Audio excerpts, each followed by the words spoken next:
Okay, hi guys. Hi, welcome to Module 3. So, Module 2, Art Nouveau. Great job. That was fun, wasn't it? Um, yeah, Art Nouveau is a lot of fun. It's a lot of fun to look at and just to talk about in terms of form. It's just a wonderful aesthetic. I think we all agree on that.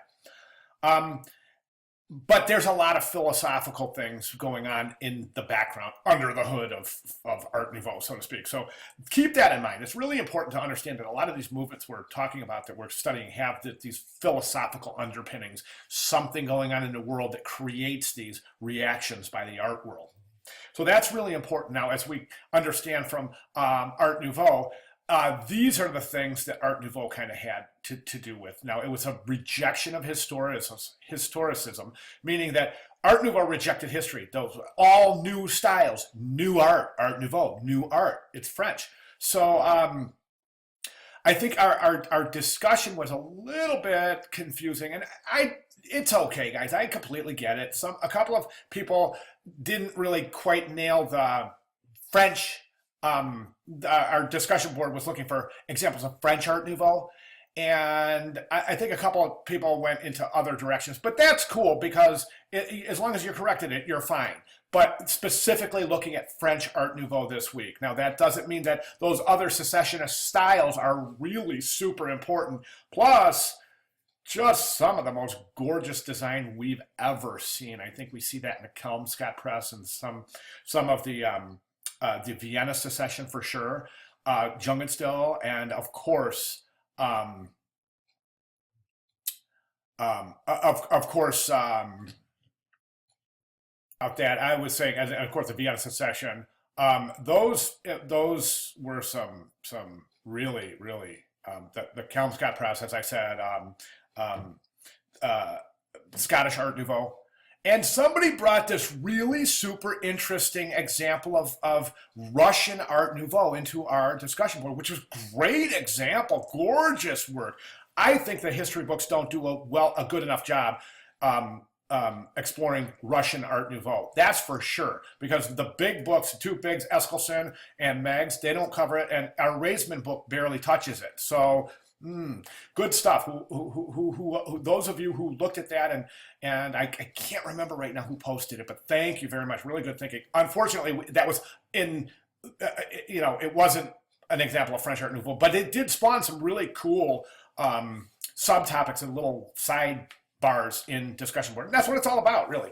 Okay, so as Art Nouveau, moving forward, the takeaways from Art Nouveau are the rejection of historicism, okay, looking forward, new art, new ways of expression, both philosophically and visually, of course, objectification of women. In our discussion board, I think a majority of students posted Alphonse Mucha's work, which he was a Czech, but he was closely associated with the French Art Nouveau movement. Specifically, he was the founding father, as it were, of the French Art Nouveau aesthetic as we think of it today.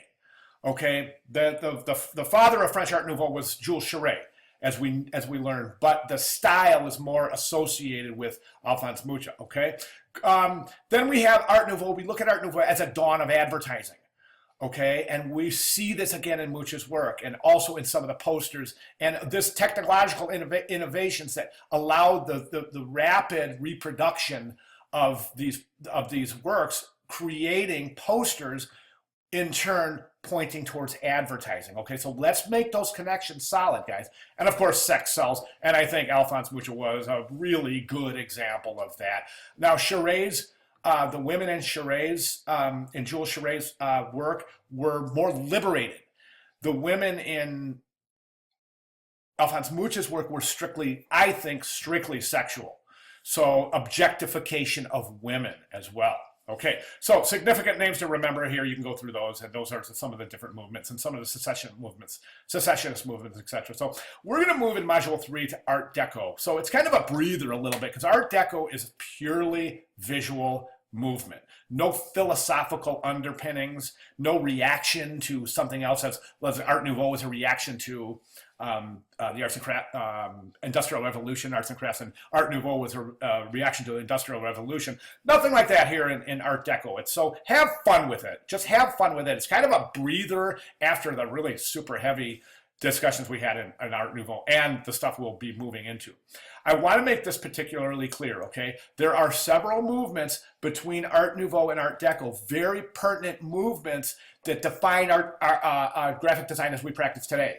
Okay, very political movements too. A lot of them had to do with reactions to other art movements, but a lot of them were directly reactions to World War I. Okay, those are movements that are very important to the history of graphic design. However, for the sake of brevity, we don't really get into them in this class right now. So those of you who are interested, let's go ahead and take a look. And those movements are constructivism, futurism, Dada, Cubism, Surrealism, De Still, and the Bauhaus. Okay, so, and then I've got this nice little thing, this little timeline for you that gives you the movements, and we can see that the movements are concurrent, a lot of them. It's not like one happened after the other. Okay, so that's really important. So this timeline does a great job of showing that, along with some other notable things happening in history that we can kind of relate and see what's happening here, what kind of art movements were going on during these specific periods in history. And then of course there's the timeline here, the years. So that's an awesome thing too. Then I've got just this little mention about Art Deco and how we can have fun with this discussion board. Okay, so that's where we're at. Okay, so any questions, comments, concerns, or anything, guys, please get with me. I think you guys are doing fantastic. If there's something or anything you don't understand, give me a chance to make it clear to you, okay? Fantastic job, everybody. Really looking forward to this week's discussion board. And everyone's really doing a great job. You guys are doing fabulous as a group. You guys are getting it. It's great. It's really, really nice. All right, guys, great job. I will see you in discussion board. Thank you.